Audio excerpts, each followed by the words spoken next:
Feel like you're doing everything right, but you're still stuck at the same level?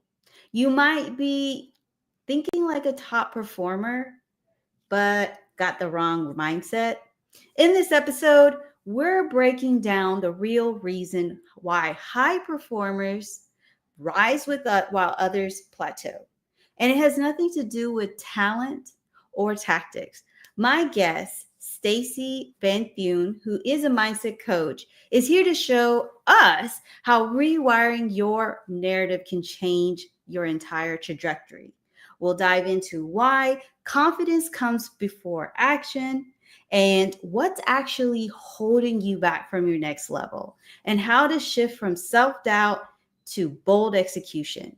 If you're ready to stop playing small, you're in the right place. My name is Shri, and I'm a social media manager. My team and I help doctors and lawyers gain an edge online. We help you create content that makes patients or future clients choose your practice versus the others. So let's get into this conversation, Stacey. Before we dive all into mindset and all of that, I just want to ask you, what is your favorite food to eat? Cheese. Cheese. So is there like any particular cheese or there's just any cheese? I like hard cheese and more stronger cheese. And honestly, I actually gave it up for Lent. And if some of my friends are watching that, they're like, "Well, you kind of gave it up, little Stacey. I may have had the odd cheat, but like by far, I just think cheese tastes makes everything taste better." So I love that question. I I'm a actually little bit of a love charcuterie board. I love cheese, but I actually stopped eating dairy. So I eat cottage cheese, but I don't go dive real deep into a lot of dairy products just because I want to lose weight.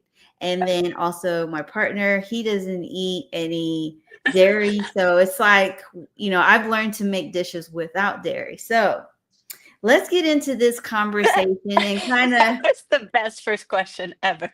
I mean, like we can go into this whole my next life of becoming a Michelin star chef, but nobody's here to hear that story.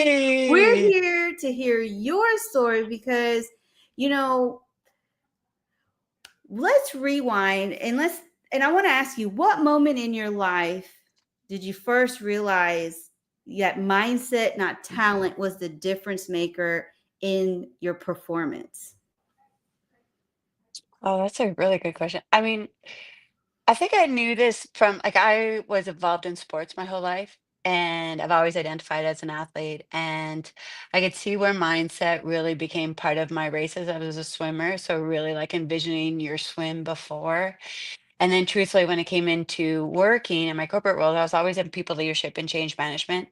And in change management, we'd always talk about how more like we didn't talk about strategy, but people versus strategy at that time and how the focus had to be on people. I don't think I really quite understood, nor do I think it's really taught well. And whether that's Process, Six Sigma, whatever change certificates I have and have taken, um, so I think I recognized it in sport and knew that we had that power, seeing how important it was to make sure when you were invoking change in businesses that your people understood how that change would impact them and then the structures around it. But it probably wasn't until the last like 7 to 10 years when I really started to study personal development for my own self as I was going through a divorce that I really started to understood what mindset is. And I think for people, there's a lot of definitions around mindset and what that is. Um, but I really think the easy definition is how you think, how you feel now, how you act, how you show up. It's your attitude. And so when you look at that, attitude impacts everything. But early on, probably with sport, but being more able to articulate it, not to the last 7 to 10 years. And were you working a full-time job before you started your business, or it was like one of those like, hey, I know I'm leaving this life of 9 to Yeah. 5 and I'm going to have this business? Mine was kind of different. I didn't leave corporate because I didn't love it. Like I loved corporate. I was always though kind of in mid to senior leadership roles, and I just wanted to make more of an impact. And truthfully, my past cross with Bob Proctor about 5 years ago now. And when I was talking to them, their first question was like, well, what's your dream? What's your goal? Kind of thing. And I instantly went into sharing about my daughters and how excited I am to see them grow and prosper and all this. And then I remember them stopping me, kind of saying like, great dream for your kids, but what about you? And I was just kind of like, holy, what? Like, I don't know. And yet, intuitively, I had always wanted to be. I had some great experiences with some corporations. My favorite place to work in was with GE. And when I worked with GE, I really was focused on change. And the opportunity to go work in India, Guatemala, led the diversity councils, the women's networks, the GLBT groups. At that time, there was only four letters to it. I added the A for allies. But my point in sharing that is we were really driving a performance-based culture. And they closed in Canada, where I am, in '09. And at that time, then I was like, where am I going back? So I went back into banking. And from banking, I went into working for a utilities company, from utilities to a automotive company like AMA. And wherever I went, I could see that people were talking about values and vision and culture and wanting to drive this performance-based culture, but it was words. It wasn't actions. And because I had had that experience with G and really saw what a performance-based culture was, I knew there was more. But I was stuck in the thought of, well, Stacy, you're earning over six figures, you have a great pension, you have stability, you're a mom of two daughters, you better keep that. Although internally, I knew I wanted to go and help other companies to really implement change in a way that like valued the people over the strategy.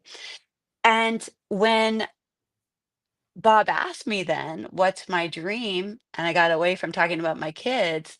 I shared this. So he's like, "Well, you want to be a consultant?" I was like, "I do want to be a consultant." And they said, "Well, come be a consultant with us. Come to Procter Gallagher and come learn." And I was like, "Okay."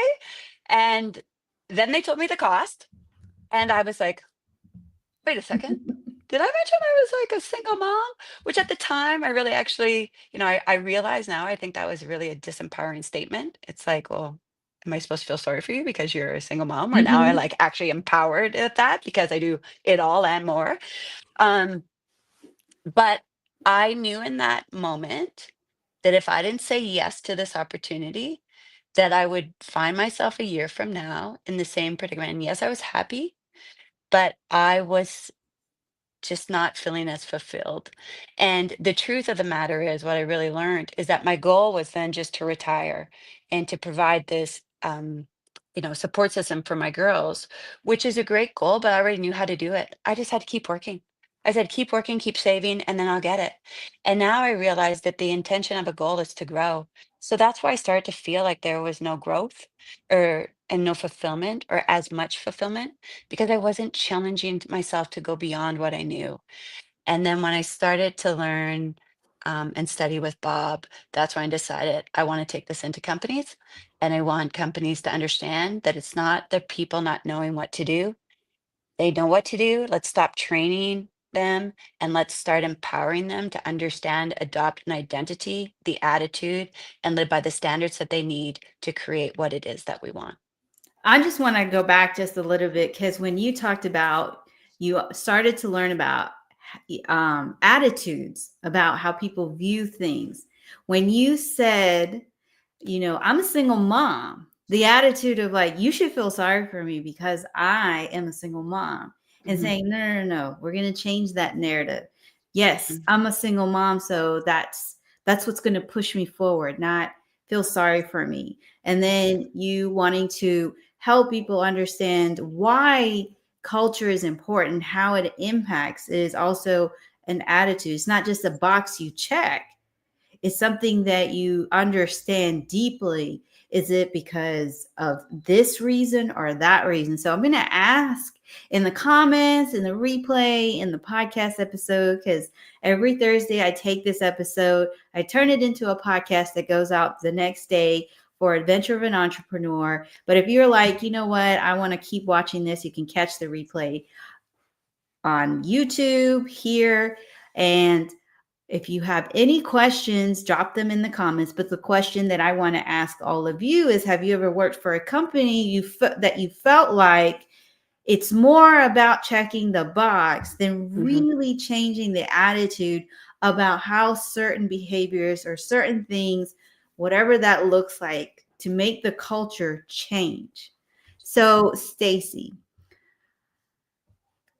what Love that is question. the biggest internal belief you had to unlearn to step into the work you do now? Yes, internal. I had to go through quite a few. And now I always say it's like this uncovering because it's literally as soon as you get to the next layer, there's another one. But around me was around certain things like, you're doing well enough. You're doing Mm, better than most. So like, why do you want more? I almost thought it was selfish if I focused on myself to invest in myself. I mean, I've invested over $100,000 to be totally truthful with you in this journey. And I would have thought before if I invested over a couple thousand without it being for my kids, that was extremely selfish. So I really had to rewrite that narrative that I wasn't being selfish, that by not exposing my gifts, I was being selfish. Like I've given a gift. I help people to see more within themselves. I always have. Like I started teaching aerobics when I was 14. I, motivated through fitness. Then I went into people leadership and I motivated them for that. They never realized that like by me being afraid to do more and step outside of what was kind of culturally accepted as far as well how I had grown up, that if I stayed playing small, which would have been just staying at my job, because like I said, I loved it. I just knew I was made for more, that was like more selfish than taking a chance to go out. And I'll never forget when I told my parents that I'm going to leave corporate and I'm going to help corporations and help leaders to become better leaders, and how important culture is. Then my dad said, I just don't, like, babe, that sounds like a great idea, but I just don't want you to be disappointed. And I was like, disappointed, Dad? Like, disappointed would be not trying. Like, and I am in my mid 40s when I'm doing this, right? And so I think that that's the other belief that I had to let go of is that the biggest risk that we can take is not taking a risk. mm, And I didn't know that before, right? I was afraid. And yet the only reason I was afraid is only because I think a lot of us get stuck because we can measure what we can lose, but we can't measure sometimes what we can gain because it's not tangibly here. And we keep playing this waiting game. I'll wait till this. I'll wait till I have enough money. I'll wait to do these things. But if you notice, anybody that's waiting is still waiting. There's mhm, never an ideal time. So when I look back, because I was a high achiever, like I am a high achiever. I've always been a high achiever in my jobs. And so when I started to look back, it was because I did do things that were outside the box. I prided myself on taking risks outside, but now it was like a little bit riskier, right? A little bit bigger than what I think we all say we're coachable and that we take risks, but it's always to that edge. That's one of my programs of that edge of but now I don't know. But the best place to create is in the unknown. That's where is in this moment. And so if we continue, I kind of want it to keep wanting different results, but only net like using past beliefs, then I'll never get this like something different. So I had to rewrite a lot of these. I still do. Like I really believe that like it's around our philosophy, how we live life, and our philosophy has to be always evolving, just the same as culture. Like, if we're not consistently asking ourselves as leaders, what's one skill set and one belief that I can level up each quarter, then we're going backwards. And that's the same with our philosophy. Like, how do I want to live my life? And what served me in the past, there'll be elements of it that serve me today, but other ones that are holding me back. And so, the not taking a risk or, not following the grade of what everything I was taught, or that reframing selfishness, reframing what an investment is, how we can use, all then start to create a new standard for myself, a standard that then created a mhm. new story that created a new identity and ultimately changed my results to where I am now. But I always say if we're happy now, like there's no end. It's a journey. And once if we think of our end, I mean, the only end is when we die. So those are a lot of the values and beliefs I've had to reframe. It was powerful when you said the biggest risk is the risk that we don't take. And a lot of times we want to live in the comfort zone. Today, when I was presenting to the Midtown Business Network, one Mm, of the questions was, what's the best platform to start posting content? So I will say you go where your ideal client is. And I'm going to tell you, it's all platforms. Some are just a little bit easier that you feel like you can resonate a little bit more. And so one of the guests said, well, you should post where you have family and friends, and that's Facebook. And I was the first one to say, I actually am the contrarian to that. And I say, yeah. go to the platform where you feel the most scared to post, the most uncomfortable, because that's when you're going to grow the most. And I will tell you, I was scared to post on LinkedIn. I was scared to lose my job. I was scared to lose everything. And because I just dove into what I could do and what I could share to the world 4 years ago, I did lose my job, but I gained so much more. I mean, we're here 5 years later. But Yeah. what you shared is very powerful because we get caught and comfortable and then we wonder why we're not seeing the things that we always wanted. So I want to ask that same question Hmm. again, but the question is what are they the same things that you have faced that you see in your clients? Like what you had to overcome? Do you see that in your clients? Yeah. I think the biggest thing in the clients, and it really goes back to this, is a lot of people don't know what we want. Like, we're afraid sometimes to share with what it is that we want, bigger than how we know. And if we don't know how to do it, then we think that, it's not for us. Where really, like growing up, I always knew that I wanted to give my kids the life my parents had given me and a little bit more. Now back then, I didn't know how, but I knew. I knew Mm-hmm. I could. And at 40, I woke up and guess what I was living? A life that was equal to and a little bit better than what my parents had given me. And I think Mm. then we get comfortable in that because then we don't really know how success is determined because no one teaches us that. We just believed in it. And then as we get older, like my favorite clients are the people like me, we're high achievers and we're in our like kind of like Gen X and Ys that came from most of our families came from a little bit of lack. Some money. We've achieved probably more than we ever thought we would. Mm-hmm. And now it's almost like we keep ourselves busy, which I believe overwhelm and keeping yourself busy is just a form of procrastination so that you're not afraid to fail.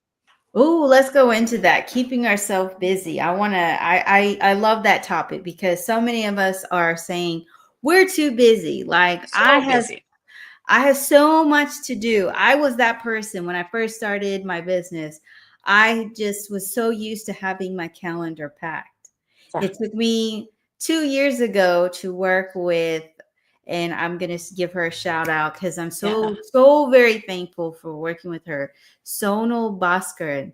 She sat down with me and had me write down everything that I had to do in my day, and it helped me understand what am I running away from, what am I running to, and having to cut things out so that I can have more time in my day and week to think, to breathe, and to focus on the tasks that really push my business. So in this time of grief, like I just focus on just doing the bare minimums, which is you will be surprised. It's not much, but this is one of them. Going live is one of them, while also doing a little bit of engagement and connecting with people. But that's what's going to push my business. And to me, that I'm like, hey, I have accomplished everything. Have I posted anything else? No. But this going live is the only thing that I do. So I want to share if anybody's like going through a dip or going through grief, and if a little bit is just posting once a week, it's still a lot. Yeah. Let's continue this because this is what's so important. This is what I teach with people. It's like 20% of what we do is get generating 80% of what we do. It's the Pareto effect. And I would even beg to differ that it's like 10 to 90. But so few leaders and entrepreneurs know what that 10 to 20% is. And we get so easily distracted because we do it for a couple of weeks, a month, even we don't see the exact results and we switch. And the same with gaining awareness on ourselves. We never allow ourselves to go that extra layer of depth. And then we say, we got a new coach, we got a new thing, we new thing. And we're just basically going around the bullseye, but never never right into it because it's safe. And our subconscious mind is programmed to keep us safe and give us all the reasons why it shouldn't happen. And so if we're not seeing the results, then we change it up.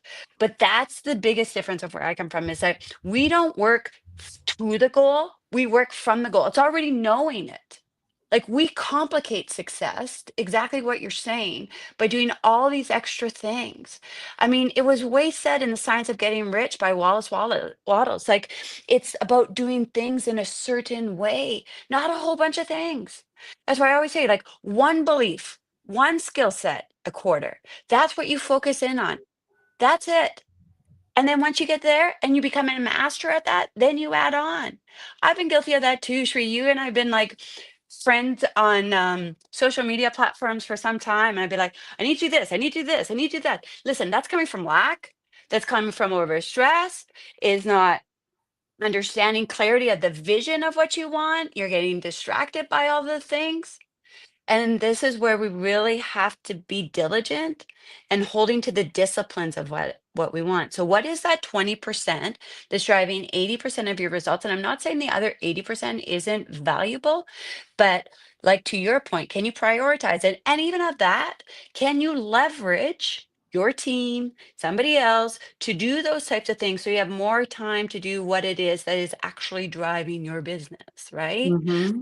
And I think that the challenge for us as Gen Xers wise is that the older we get, the more we know. And Mm. we know this, we know this. Well, frick, if you're not doing it, it doesn't matter what you know. Bob used to always say if it was about knowledge, librarians would be the richest people. It's not knowledge, it's what you do. So this is where I really help people to narrow that gap, to close the gap between what we know and what we do. Because then as we get older, we get more frustrated because the results aren't coming, but we know this stuff. So then we start thinking, like, it's not for me. And I get really passionate around that because it all starts within, you got it, like to your point, one thing, focus on that one thing, do your lives. Get comfortable with that. Once you get your lives and that becomes, until it becomes harder not to do than to do, then you know it's part of your identity. Up until then, it's one of those things that can easily come and go. And so when we come from the goal and it's already knowing, then each and every day you just focus on how I can add value. And we Mm-hmm. become masters at that because the rest is already done. It's already here. It just hasn't materialized, but that doesn't mean that it's not there. Our results today, it's a leg of yesterday's thinking. So we just have to give our time to like live from the goal, adopt the identity, do those activities. And to your point, what would be those ones? Because quantum leaps is a matter of elimination, exactly what you said, not adding more. It's eliminating to get focused and then move forward. There you go. Little No, tangent there, but I get so no, fat, it like is passionate really. about that. I want to say, like, when you're going through something, right? Like, whether, and in my case, I'm going to just talk about me because I know if some, whoever's listening, catching the Mhm. replay, I want to share, like, going through grief is not easy. So, some moments are like super, like, let's do this. And some moments, like this week, where I don't want to do anything. I just want to sit and I just want to do nothing. And there's nothing wrong with doing nothing because you've got to go through this process. It's just part of it. So, I would say, when I went through it, I was telling my friend yesterday, 2 years ago, when I had to cut I was doing 4 shows and I had to cut it down to two. And the one that was so close to me was the one that was causing me so much grief and so much headache. But once I cut it off, and the people involved in those shows, I felt so light, and I Mhm. felt a weight of difference, and I saw things differently. And now I appreciate my week. And now it's even getting more focused. When you brought up focus on one thing, I can realize that, you know what, in the first quarter of this year, I was really honing in on learning YouTube and sales. But now I feel like, you know what, I can put YouTube on the side. I know as much as I need to know. I can pick it up later. It's not going anywhere. I want to focus in just on sales. In this season, I just want to do sales, learn sales, practice.